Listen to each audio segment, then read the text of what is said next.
পাঁচটা টিপস দিব আপনাদের মনোযোগ বাড়ানোর জন্য। পাঁচটা। কয়টা?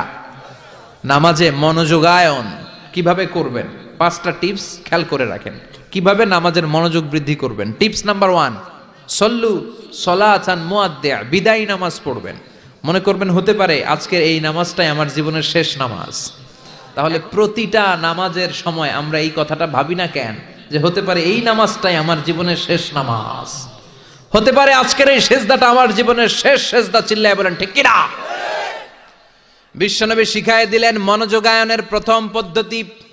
নামাজে মনোযোগ থাকে না, মনোযোগ যদি বাড়াতে চাও ভাবো এটাই হতে পারে জীবনের শেষ নামাজ। সল্লু সালাতান মুআদ্দিয়া, পারফর্ম দ্য সালাহ as if this is your last and final prayer. এমন ভাবে নামাজ পড়ো মনে করো এটাই হতে পারে জীবনের শেষ নামাজ। আজকে থেকে প্রত্যেকবার আল্লাহু আকবার বলার সময় এটা ভাবতে পারবো না আমরা যে হতে পারে এই নামাজটা আমার শেষ নামাজ। এই চিন্তাটা মাথার মধ্যে রাখার দরকার আছে না নাই? সাহাবারা যখন মরুভূমিতে নামাজ পড়তে দাঁড়াতেন, আকাশের পাখিগুলো এসে সাহাবাদের মাথার মধ্যে বসে যেত। মরুভূমির পাখিগুলো মনে করতে এগুলো খেজুর গাছ। কি মনে করে বসতো? কথা বলে না, জোরে কন।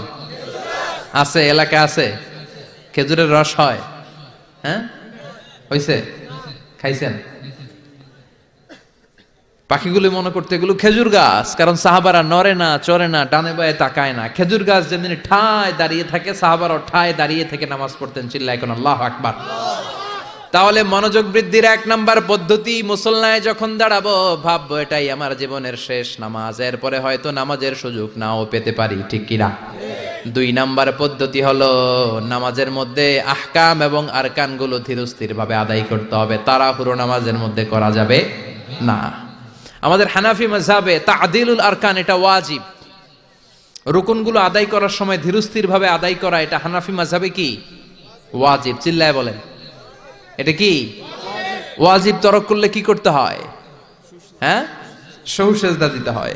কিন্তু অন্যান্য মাযহাবে এটা ফরজ, এটা বাদ দিলে আপনার নামাজই হবে না, তাড়াহুড়ো করলে নামাজই হবে না। বিশ্বনবী দেখলেন মসজিদে নববীতে এক সাহাবী নামাজ পড়ে। নামাজ শেষে নবীর কাছে আসলে বিশ্বনবী বললেন সল্লি ফাইন্নাকা লাম তুসল্লি, নামাজ পড়ো কারণ তোমার নামাজ হয় নাই। সাহাবী আবার পড়লেন, আবার আসলেন, বিশ্বনবী বললেন সল্লি ফাইন্নাকা লাম তুসল্লি, নামাজ পড়ো তোমার নামাজ হয় নাই। সাহাবী আবার নামাজ পড়ে আবার নবীর কাছে আসলেন, বিশ্বনবী বললেন সল্লি ফাইন্নাকা লাম তুসল্লি, নামাজ পড়ো নামাজ হয় নাই। এবার সাহাবী এসে বলে ও নবী 3 বার পড়লাম, নামাজ আমার হয় না, এর চেয়ে ভালো নামাজ আমি পড়তে জানি না। বিশ্বনবী বললেন তাহলে আসো আমি শিখাইয়া দেই। যখন নামাজে দাঁড়াবা ধীরস্থির ভাবে দাঁড়াবা, রুকুতে যখন যাবা পিঠটারে টান টান করে সোজা করে দিবা। বিশ্বনবী যখন রুকু দিতেন বিশ্বনবীর পিঠটা একেবারে স্ট্রেট ফরওয়ার্ড। সাহাবারা বলতেন বিশ্বনবীর রুকু দেওয়া পিঠের উপরে যদি পানি ভর্তি একটা গ্লাস রেখে দেওয়া হয় পানিগুলা কাঁপবে না, গ্লাসটাও পড়বে না। সুবহানাল্লাহ। তার মানে বিশ্বনবীর রুকুর পিঠটা কেমন ছিল? Straight forward. বিশ্বনবী বলেন রুকু থেকে দাঁড়াবা, ধীরস্থির ভাবে দাঁড়াও। আবার সেজদায় গেলে ধীরস্থির ভাবে যাও। আমাদের দেশে অনেকে রুকু থেকে কোন রকম মাথাটা তুলে আবার সেজদায় দৌড় মারে, আছে না নাই? লক্ষ্মীপুরে নাই, এদিকেও আছে। 2 সেজদার মাঝখানে ধীরস্থির ভাবে বসা হচ্ছে ওয়াজিব। অনেকে এক সেজদা থেকে কোন রকম মাথাটা একটু উপরের দিকে উঠিয়ে আরেক সেজদায় মুরগির মতো ঠোকর মারে, এরকম তো এদিকে নাই না? আবার অনেকে ইমাম সাহেবের আগে দৌড় মারে, আছে না নাই? ইমাম সাহেব সামি আল্লাহু লিমান হামিদা বলে দাঁড়াইছে, ওনার আর সহ্য হয় না, উনি আগে সেজদা দিবে কিন্তু ইমামের আগেও যাইতে পারে না, মাঝখানে যাইয়া হ্যাং হয়ে থাকে, আছে না নাই? মোবাইল মাঝে মাঝে হ্যাং হয় না, মানে সামনেও যায় না পিছনেও যায় না। তো ওনারাও ইমামের আগে সেজদায় যাবে, তো ইমাম যাইতে পারে না উনিও যেতে পারে না, মাঝ অবস্থায় যায় কি হয়? হ্যাং। হ্যাং হইবেন আপনারা? হ্যাং হওয়া যাবে না। তাহলে মনোযোগ বাড়ানোর 2 নাম্বার পদ্ধতি হচ্ছে কি করবেন? ধীরস্থির ভাবে। There is no rushing in salah, there is no hastiness in salah। নামাজের মধ্যে কোনো তাড়াহুড়ো নাই। তাড়াহুড়ো করলে এটা নামাজ হয় না। এমনকি নামাজের দিকে বিশ্বনবী তাড়াহুড়ো করে যেতেও নিষেধ করেছেন। ইদা উকিমাতিস সালাহ, নামাজ যখন শুরু হয়ে যাবে ধীরস্থির ভাবে যাবেন, তাড়াহুড়ো করে যাওয়া যাবে না। 3 নাম্বার পদ্ধতি জামাতে পড়বেন, তাহলে মনোযোগ বাড়ায় দিবে কে? বিশ্বনবী বলেন সালাতুল জামাআত আফদলু সালাতাল ফাজদি বি 27 দারাজা। একা একা নামাজ পড়লে যতটুকু সওয়াব হয়, জামাতে নামাজ পড়লে 27 গুণ বেশি সওয়াব হয়। জামাতে পড়ার দরকার আছে না নাই? জামাতে পড়লে আর মনোযোগ এদিক সেদিক যায় না। সবাই আল্লাহু আকবার, আমি আল্লাহু আকবার, সবাই আসসালামু আলাইকুম ওয়া রাহমাতুল্লাহ, আমি আসসালামু আলাইকুম ওয়া রাহমাতুল্লাহ। মন আমার এদিক সেদিক যাওয়ার সুযোগ আছে? কম, ঠিক কি না? 4 নাম্বার, নামাজে যা বলেন অর্থ বোঝার চেষ্টা করেন। আমরা সালাতে যেটা বলি এটার অর্থ বুঝি না। আমরা প্রতিদিন বলি আলহামদুলিল্লাহি রাব্বিল আর রহমানির মালিকি, আবার বলি সামি আল্লাহু লিমান হামিদা, কি কইলাম বুঝি নাই।